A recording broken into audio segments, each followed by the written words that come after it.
Welcome everyone to today's episode of Techie Webinars, our September webinar. I am Adiola Onifade, Community Manager, Techie Academy. I'll be taking you through a walkthrough of what Techie is all about, the brain behind Techie, and also introducing our awesome speaker today, Mr. Temidayo Ayeni. Temidayo, are you here with us?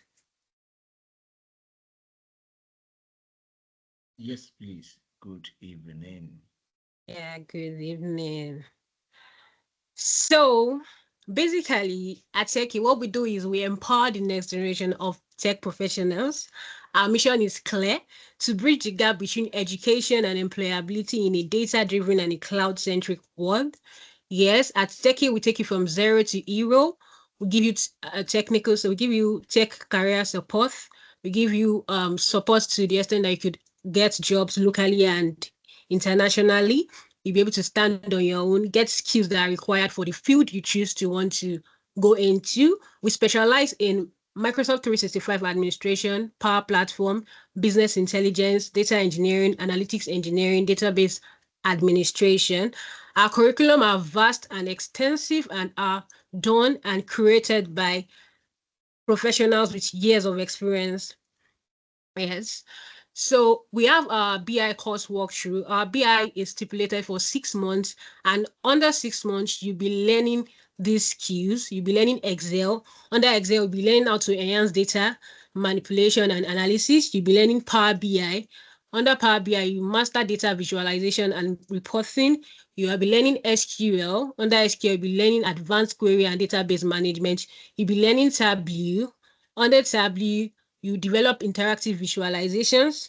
You'll be learning Python. Under Python, you acquire programming skill for data analysis. You'll be learning SSIS. And under SSIS, you'll be understanding data integration processes.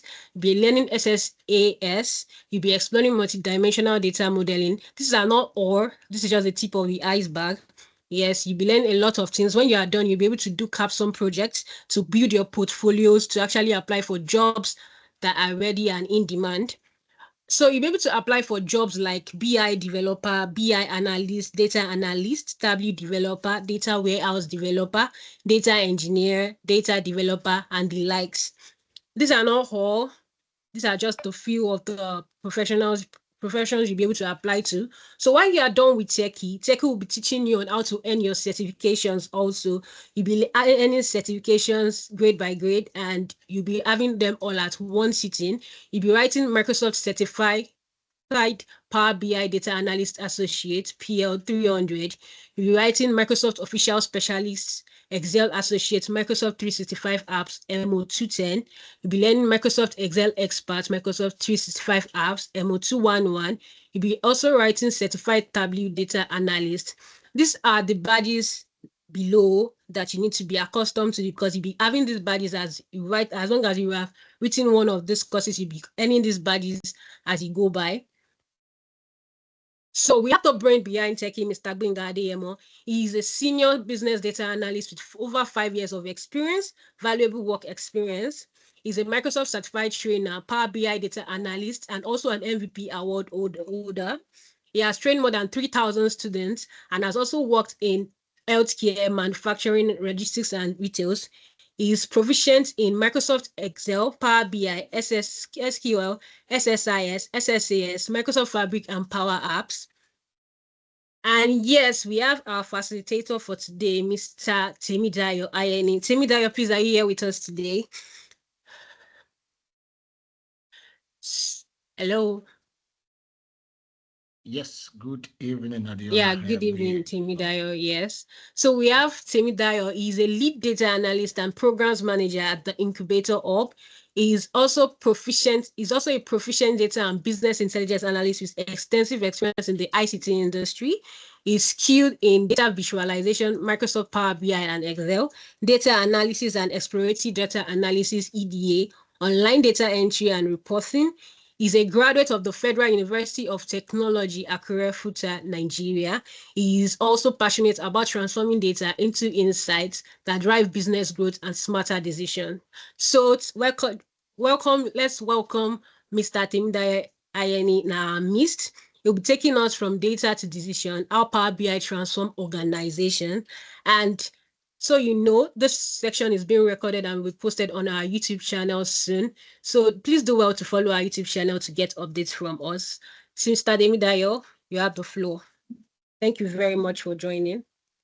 All right, thank you so much, Adiola, for that warm reception and then, of course, welcome speech. All right, please, I like to confirm if you can hear me clearly. Adiola, please help me. I believe you, if you can, every other person should be able as well. Yes, I can hear you clearly, but it's quite like still low. Like it's still like, can you Low. keep us bring it? Yes.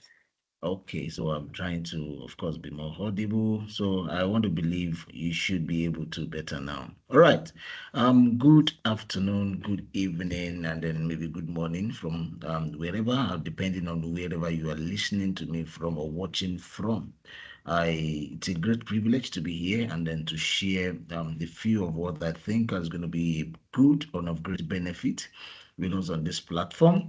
And trust me, in the limited time that we have, we're going to be discussing quite a number of things. Of course, business intelligence and then how it transforms the organization. So that's what we're going to be looking at. And maybe along the line of the session, you have one or two questions. It should be a good time for you to also probably note them down, and then after which we can then, of course, can then look at them together. So I'll be sharing my screen shortly so that I can put up a slide so that we can walk through it together. All right, just give me a moment so that I can just bring up my slide. All right. All right. Can someone confirm to me that you can see my screen? Can you please see my screen?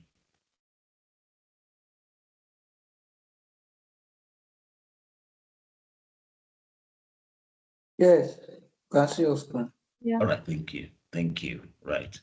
So let's begin. So once again, my name is Timidayo, TDIN. So friends call me TD most often times, and then just because yeah, I'm used to that. And then, of course, I know you have had a few things about what I do. And then, based on what Adiola also shared with us, just here, so you know, in case we need to also probably connect and link ourselves together, we can also still reach out and then we can, of course, discuss more and further at length.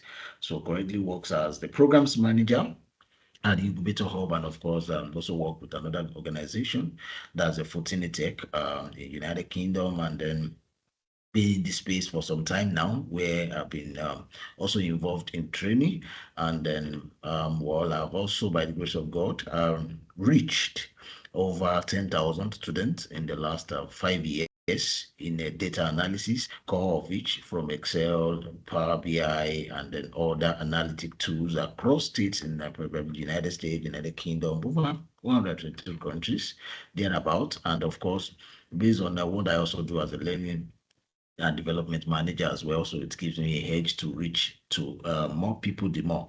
Right, so here's my LinkedIn in case we need to probably talk after. Now we can do. All right, straight to the business. From data to decision, how business intelligence transforms organization. Now, what we are going to be doing here tonight, as much as possible, I'm going to make it practical so that while we are also trying to ensure we are glimpsing knowledge, we are also we are able to practically put this into use even in our day-to-day. Now, I like to first begin by saying that data is everywhere, right? If I begin by sampling everybody on this call now, and I begin to ask us different questions, or I ask us the same question, you agree with me that we might not be able to answer the same questions the same way, right? What do I mean by that? So, for instance, if I say, all right, can somebody just introduce themselves here on this call? I can tell for free that different people will introduce themselves in different forms or in different ways. There's every tendency that one or two persons we had some other things why the other person will not had it why they are introducing themselves. Now, when you are doing this, okay, can we? All right. So while we are doing this, this actually shows us that there are several ways by which we can actually gather our data, and that makes the data unstructured. Now, what do I mean by unstructured data? Unstructured data is when you are gathering data either from a verbal form or maybe from a radio content or some audio visuals and all of that. You are gathering your content, and then it's not in a particular or in a similarly approach or order.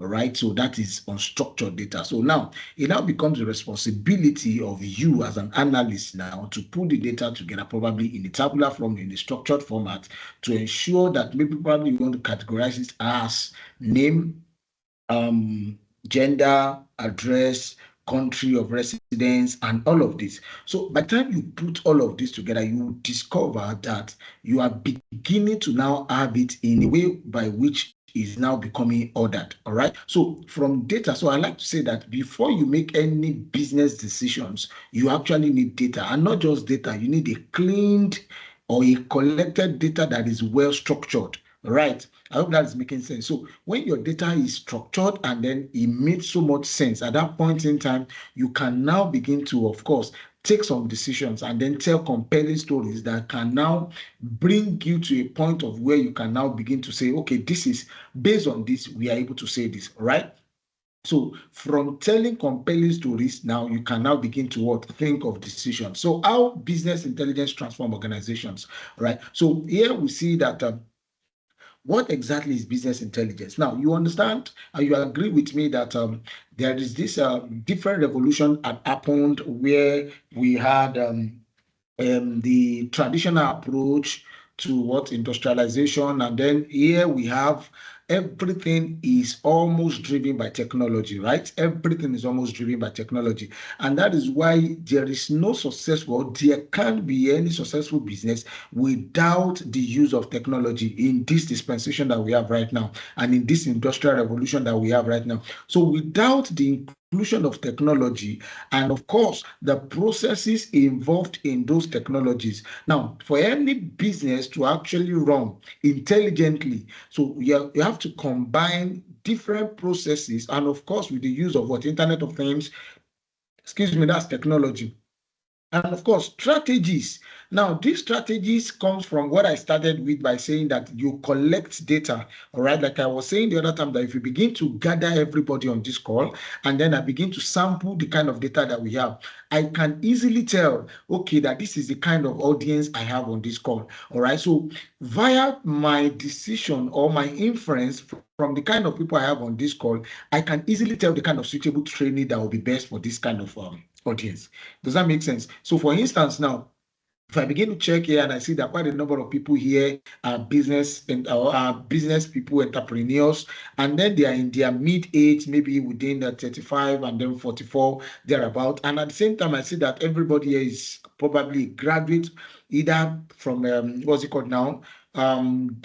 Degree or postgraduate and all of that and above. So I'm able to tell that, okay, everybody will at least to a good extent have a good knowledge of holding some level of knowledge, right? And I'm also now want to probably dive more. What area or what is your area of interest? And I'm beginning to check, okay, I see quite a number of people have good science background here. So it will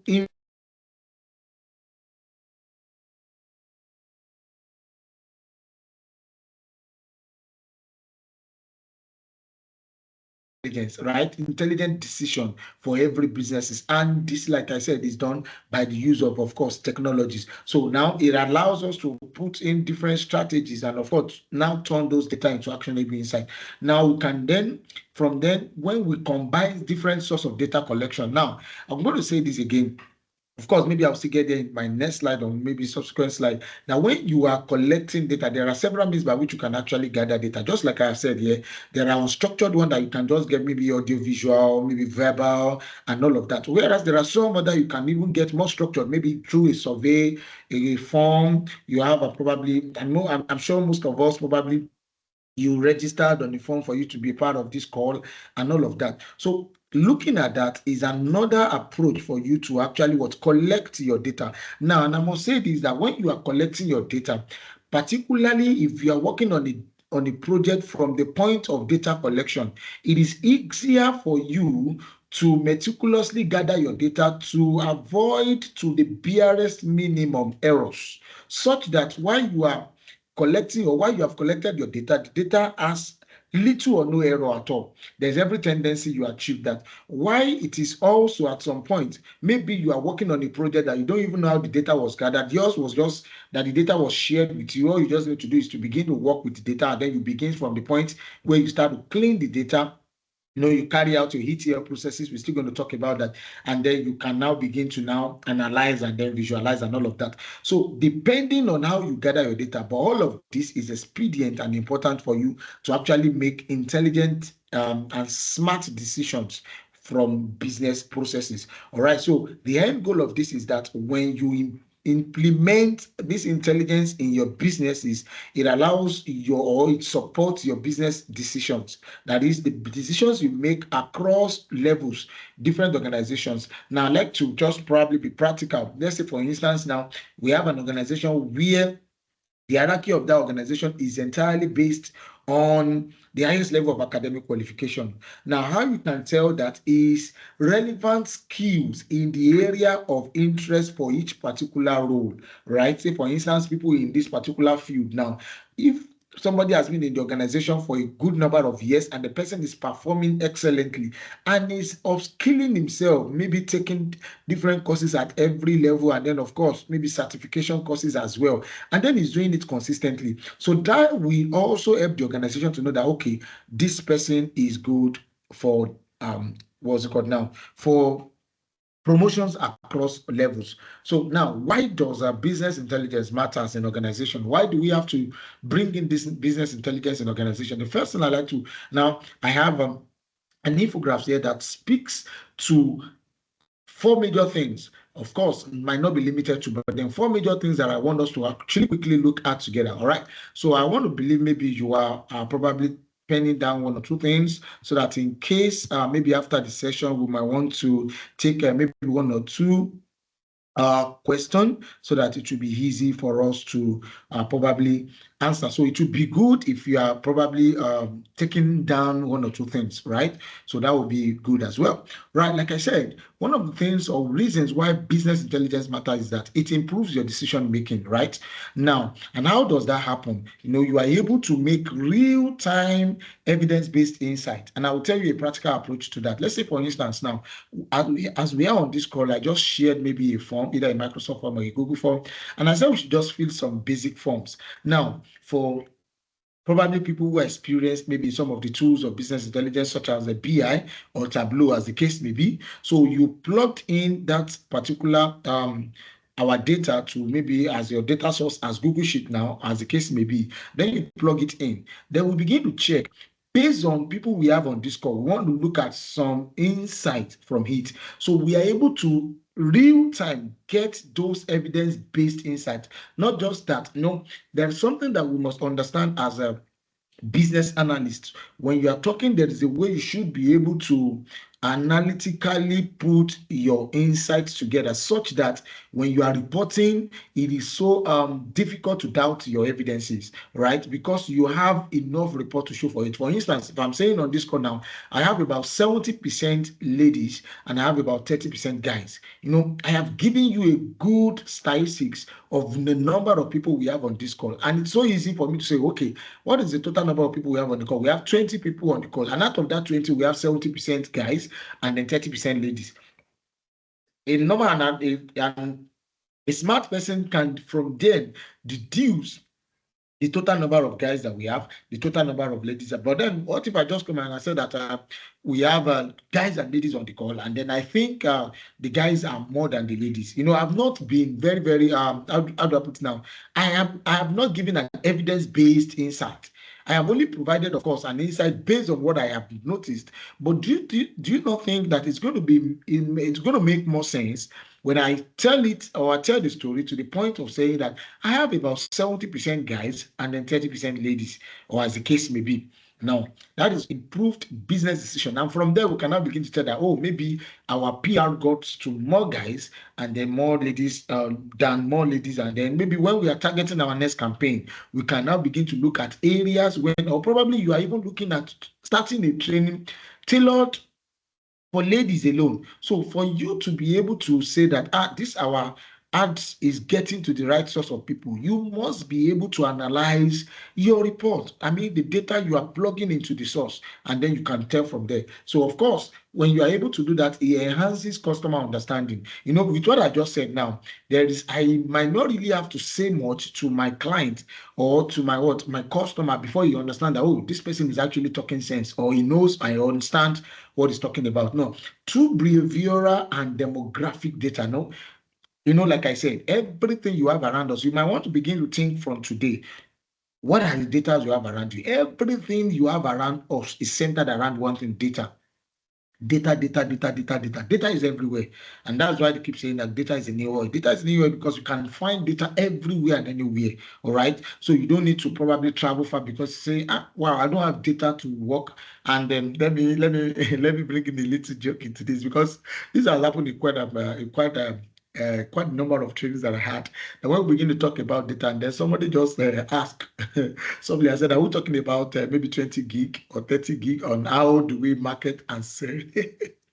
You know, that sounds very funny anyway, but then so that anybody is also thinking around that, when I was talking about gather data around, and then you're not thinking of the next data business to do. I mean, selling of data. No, that's not what we're talking about here. Of course, I believe we have learned people who understand what we're looking at here. We're talking about data as it has to do with getting detailed understanding of everything that happens around us. So another thing is it boosts operational efficiency, right? By identifying bottlenecks and optimizing resources. Now, peradventure, there is maybe from your analysis, you are taking a particular report and you are trying to analyze the data, and then you start noticing a particular bottleneck in an area. Let me bring an instance into this. And probably this is maybe rainy season, and then maybe you are a typical business person that sells probably a cold drink, and then you are fond of selling cold drinks, and then you just realize that recently you are not having good sales.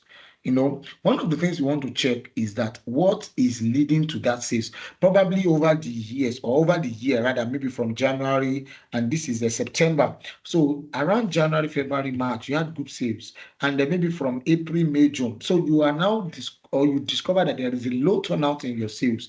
At that point in time, you want to check what are those things that happened in January, February, March that has probably stopped in the other part of for instance, now in September.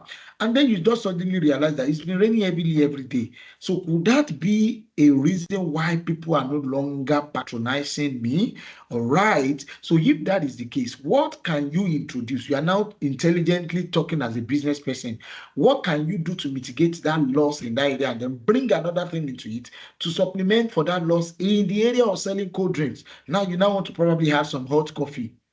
Does that make sense? So you are bringing probably some hot coffee and say, okay, if people are not getting cold drinks at this point in time, maybe one or two person would probably say, do you have hot coffee? And then they are patronizing that. At that point in time, you are understanding what you should do, and then you are optimizing your resources. So while you are investing in some maybe cold drinks for people that will still be interested in it, you are also smart enough to say that you don't leave out your, how's it called now, the part of the business that will require people to also patronize you more.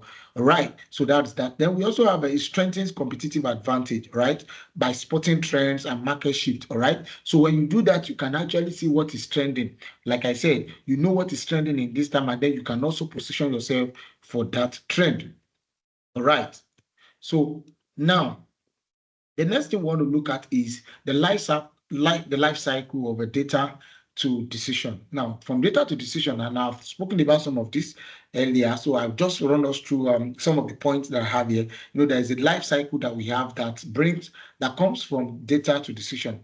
And again, I must put this to us and say that when you're talking about from data to decision, there's something your client or your customer want to look at is how you are able to tell a compelling story, right? So a data-driven decision is when you are able to tell a compelling story from the point of your introduction, that is your data gathering, to the point where the organization is able to make strategic decisions, not leaving people more confused after you have taken them through, or probably you have presented your report, your analysis. And I must talk about analysis, and maybe when we get to the area of visualization, that your analysis must be as simple as possible, even to the point that somebody who has no knowledge about business processes should be able to read it in a what? Just a view, and then is able to say that this is what this person is talking about. All right. So maybe when we get to visualization, I will somewhere about it. So from the point of your data collection, there are several ways by which you can gather data. Like I said the other time, you can convert your unstructured data to more structured data, like through customer relation management. You have your ERPs, you have your web analytics, you have a different approach to it. You can even use forms, surveys to gather your data. That's data collection. So you might start from that process, from that point of gathering data. However, might not be limited to the point of gathering data, but then you might also want to push it to a point where you also clean the data. All right, so that is we now move to what? The integration, that is injection of the data into your data source. Now, depending on the tool you are using now there's something that is a process that is common to all, but depending on the kind of data you are working with is the ETL process. The ETL process is what we call the extract, the transform, and the load processes. Now, for some business processes, it might just be extract and load. Now, when I mean extract and load, maybe you are working with a cleaned data. You might not probably need to transform, because now, this might not be, we might not be able to in-depthly check all of this. While you are transforming your data, you are performing some queries, and then you are beginning to do some cleaning, and then probably you're working on some models, and then you are checking for some consistency or whether inconsistency along the line of the data. And then you want to correct all of that to ensure that when you load your data, by the time you begin your analysis, you are not having wrong answers. You're also checking your data types. At the point of a transformation is when you are checking all of this to be sure that you have all of this sorted, and then after which you can now begin to, of course, load your data. So by the time you load your data, the other thing you want to do, of course, now you see the ELT. So either you are doing ETL, that is extract, transform, and load, or you are doing ELT. ELT is extract, load, and transform. So what that means, or just the difference between them, is there are times where you already loaded your data from your data source, and then you just notice there are one or two things you need to do from your data source, or maybe during your modeling state, you now need probably to retransform, and then you reload it. So that is why probably transform comes after you have loaded your data, and then you now need to load it again. And when you load data, particularly if you are working with an offline data, might not be able to talk about that in-depthly now. It's independent of the data source where you are bringing it from, right? Particularly if you are working with maybe a tool like Excel, you are getting your data source from Excel, or probably you are doing maybe a dual source, or you are taking your data from maybe a database that are not too big or too large, and then you are taking it independent of that source. So that means you can begin to do whatever you want to do. It is as soon as your data is in your environment, that is within the environment of your tool now, and then you can begin to manipulate, clean, and do all of that extraction. So the next thing is what? Data analysis. Now, your analysis could be descriptive, your analysis could be diagnostic, your analysis could be predictive. So depending on the area you are coming from, either you are working as a machine learning expert, or you are working as a data scientist, or you are working as a data analyst. So it depends. Now, when you are doing a descriptive analysis, that means you are trying to describe what your data looks like from what you have gotten from your collection. Does that make sense? So from what you have gathered in your data, you are describing and you are putting it in figure to say, okay, from the data I gathered, I see that 70% of this data is this and this and this. That's been descriptive, right? So, and then you can also have a diagnostic to say that you don't even know at all. So, and then you are now beginning to check one after the other. How does this look? All right. So you are saying that how does this look? And then that's how you want to now that's how you now want to see for every other person that is looking at it and say, okay, so the moment you see this data, you are looking at what most likely come from it. Then the last is the predictive. Now, particularly this is for people who are working as maybe machine learning expert or data engineers, that you are training a model to probably text it for a particular hypothesis. Let's say, for instance, You are taking a model through a supervised learning, and then when your model sees a particular occurrence for a given number of time, it can easily tell and say that, okay, if it happens for first, second, third, fourth, and about fifth, you can tell that at least a good number of that model will have the same thing. That's predictive. Right? So that's predictive, and that is more of data engineering, data science, data machine learning, and all of that when you are bringing different kind of models into use now. So I know that is maybe a step further of a basic analysis, of course, right? So that is that about that. Now, another thing, after you have done your analysis to check either it is descriptive, you have put together some of your measures to be sure that, okay, this and this have been gotten. What you need to do is you want to visualize it. Now, this is where I want to carefully say something. When you are visualizing and reporting, you are working with dashboard and then chart. Here, all you need to know, right, is that as an analyst, you really need to understand three things here quickly. There's something we call the good design, there's something we call the bad design, there's something we call the ugly designs. I'll give you an instance. Now, when you are working with a particular chart or maybe a design, you need to understand why you are bringing that design, why you are bringing that chart. For instance, now, if you want to check the gender distribution in this class, I feel the best chart you probably would have used that would have told that story easily is probably to use a bar chart. All right, either a bar chart or a donut chart.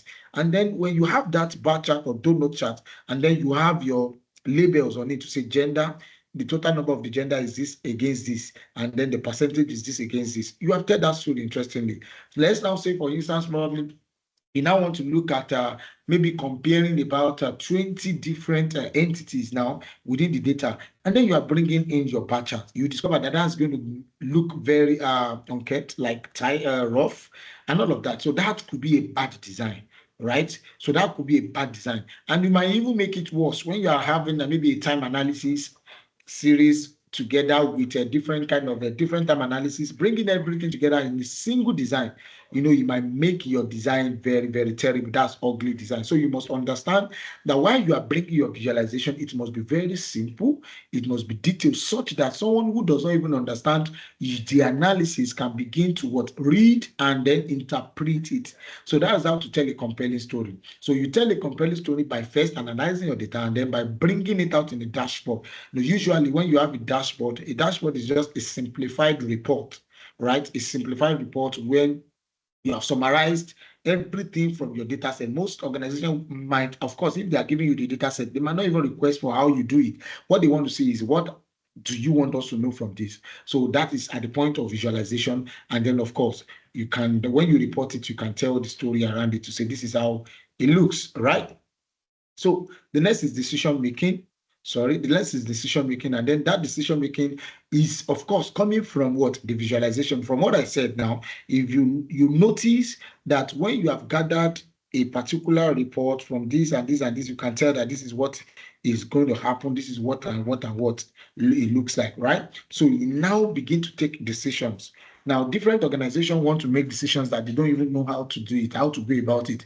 But just now, take for instance, there's this particular data I work with. Maybe I work with some of my students in one of the trainings that I did. It's called attrition data. So that attrition data has the number of attrition that happened in an organization, and then the number of people who are still currently within the organization. And then we are checking that why is attrition prevalent in that organization. So, and then one of the findings we made was that the people who remained in that organization are people who are probably coming down in their career path, probably people who are aged above 45 and above. So, but then we see younger people exit the organization, probably because they are Japan. Does that make sense? Or probably they are looking for greener pastures in the real sense of it. All right. Maybe the younger guy will just want to work in an organization for 1 or 2, 3 years, and then he sees a good need for him to move. He moves. Pam is out. All right. So that's attrition. That's a particular data. And then we're able to advise, okay, so if you want to get these younger guys to wait, maybe you need to also increase the incentive that is going to them, or you have some things that comes as compensation to them for them to say, okay, let me stay in this organization and grow. Else, you begin to recruit people who are more probably in the C level, and then that is why you are bringing them into the system. So that's how that looks like decision making. So the last is a feedback loop. Now, feedback loop is continuous improvement. Of course, if you notice that you want to give it a consistent check to be sure that this is looking like what it should look like, right? So now the use cases, I think I've actually discussed some of these use cases in the line of my communication along the line of my thought or while I was talking. So we have sales. Now I give you a typical example, something relatable earlier, when I see someone that is probably selling drinks, forecasting revenue, tracking pipeline performances, right? So you can actually tell in this rainy season, I can just tell and say that, okay, I don't think it would be a good business to be selling anything good, like maybe in a larger quantity. Of course, we still have one or two people that will still be willing to take something like that. It will be good. But then for an organization, you also want to check, why is it that we have this client patronizing us this time, and then after some time, we are not getting the feedback from them? You want to check in your system. Okay, is it that they had issues with their financial statement and all of that? So that is why you are coming on board to check at the bottlenecks that is happening while you are reporting those analyses, and then you are able to track, and then you see where the issue is, and then you're able to resolve it. In finance, budget variance analysis, cost optimization, you are advising that the reason, I don't think we need to spend more in this particular area, but then we need to invest more here because over the years, spending on this has not returned to us a good number of ROI on our investment. And then as an analyst, you are advising the organization to say, okay, why can't we have a low foot hanging investment maybe in this area, so that while this is also becoming a low foot for us to also make some money. And invariably, we are bringing some of the return from that into when there is a peak period for a particular investment, you bring it into it. And that way, you are already doing the organization. By the time you come with that kind of idea to say, okay, why this is the reason why I noticed that this one is not returning a good investment, is not bringing a good return on the investment now. We can invest more here, right? So marketing, that's campaign, ROI, customer segmentation. Now, HR. Now, you see what I spoke about this earlier. That's employee turnover, trends, performance metrics. Now, you notice that maybe younger people are just leaving the organization. You want to check, why are they leaving? And if you want to do well to also check, you just realize that these people that are checking, it's not as if they are starting, probably they're having a new startup. They are getting to, they are going to another organization. Usually I discovered that, and I know this is something I know is relative anyway to different individuals. Like the maximum number of some people can spend in an organization maybe 2 to 3 years. They are out. In fact, I've met someone who said that the max you can spend in another organization maybe after the 6 months of probation. You have some organizations that will say that you have your first 6 months as probational period. After that probational period, they have another 6 months for them to use in that organization. They're out. I've had someone said it before.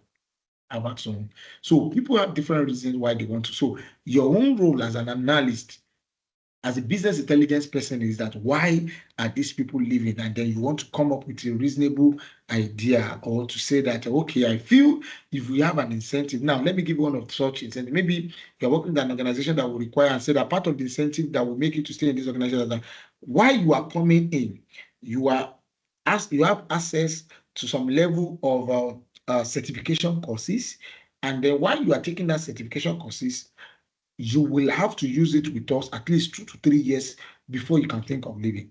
If you are, those are terms and conditions, of course, MOU. So by the time you put that strategy, you are advising the management team on that. You are saying that, okay, if we notice this, let's also bring in a policy to say that, okay, if you are working with us, you will need to sign an MOU to say that, okay, if we are, because I think I had a story about a guy that was empowered by one bank. I know, but then I may not want to mention him. Was empowered by the bank, and then immediately he got the certification. He just sacked his employer. Like he's no longer interested. Well, since there's no policy against that, or there's nothing to stop him from saying that you can't go, he had to leave. So afterwards, the organization had to put some things in place, and then operations, inventory management processes, these are some of the things I've spoken about earlier, right? So now, real-time decision, I'm already bringing it down so that I can allow us ask some good questions. I think I have a few more slides to go, and then we can now have one or two questions to also ask ourselves. Now, real-life decision support. Now, BI tools enable real-time dashboard for agile decision making. You know, I've spoken about this earlier. So particularly, you are taking some top to bottom approach or bottom to top approach, depending. Example, a retail manager sees low stock alert and adjusts procurement instantly. Did you see that? Now, he noticed that there is a low stock alert and adjusts. So this is real time. Now, I want to say this emphatically that probably you are working with an organization that yours might not even be probably stocks and all of this. Yours is even human resource. Yours is even probably different kind of investment organizations that runs from different level of maybe either a multinational, maybe organization. So you are the same approach you are bringing into that. So it allows you to analyze the situation based on the inference you have gotten, and then you are able to tell a compelling story from it. Predictive analytics, now you are able to forecast in the future and say, if you continue like this, in the next few years, this organization might actually fold up if care is not taken. That if we are not careful about the kind of decision we are making, we might got stuck maybe at the point. So you are able to tell, you are able to advise, you are able to give all of that inferences. So it helps our forecast. Now, quickly, let me run us through a few tools that we can use, maybe particularly if you have people who are just starting or who are just probably pivoting into new careers in career in business intelligence. That's BI here. There are several tools, of course. Now, while I have a recommendation, but then if you really, really want to go into it in depthly, I feel you need to understand at least all of the tools that I have here, starting with the Power BI, which is looking like the most common. And I'll tell you why, I guess, is because to a good number of to a large extent, you can use the free tier of the Power BI to do a good thing, like good stuff, right? So now, best for Microsoft users, like we're on a Microsoft call now. So you want to have Power BI as your go-to tool if you're a Microsoft person. Now, one of the things you also need to consider is if you are this what's it called now, MacBook person, you need to you might not be probably be a Microsoft user, right? Just a moment, please.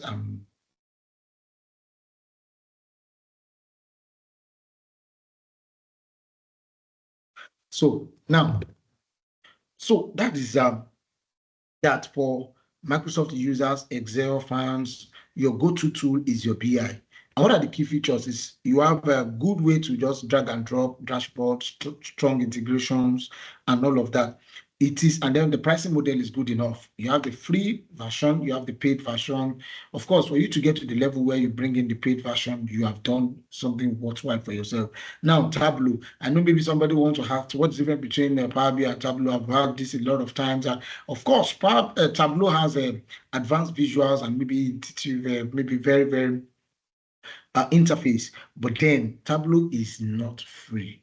It's not free. That is the major thing you want to think about when you say the Tableau and then BI. Tableau is not free, except probably the student light edition. That if you have that, that's the license, the student license edition.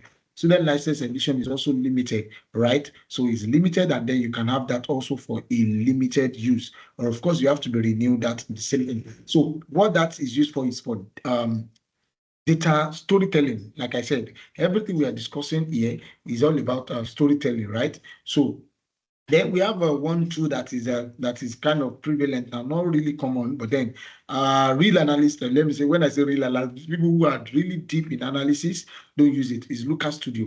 Looker Studio is a very lightweight reporting platform where you can just quickly plug in your data and then get your, what's it called now, your data source from your ecosystem, put in your one or two, and then you are able to, and it's free. It's easily accessible. You can just, if you don't know, you can just check it on Google now. Say Google Looker Studio. You can just sign up, and then you are able to use it uninterruptedly, free access. But when you begin to have a large data, you might have issues with Looker Studio. So Metabase, they are open source, simplicity. Now this is where you have your SQL, your GUI, your user interface, fast deployment is also free, but then you have to host it on some plans which might not come freely, right? Then the last one is Quillic.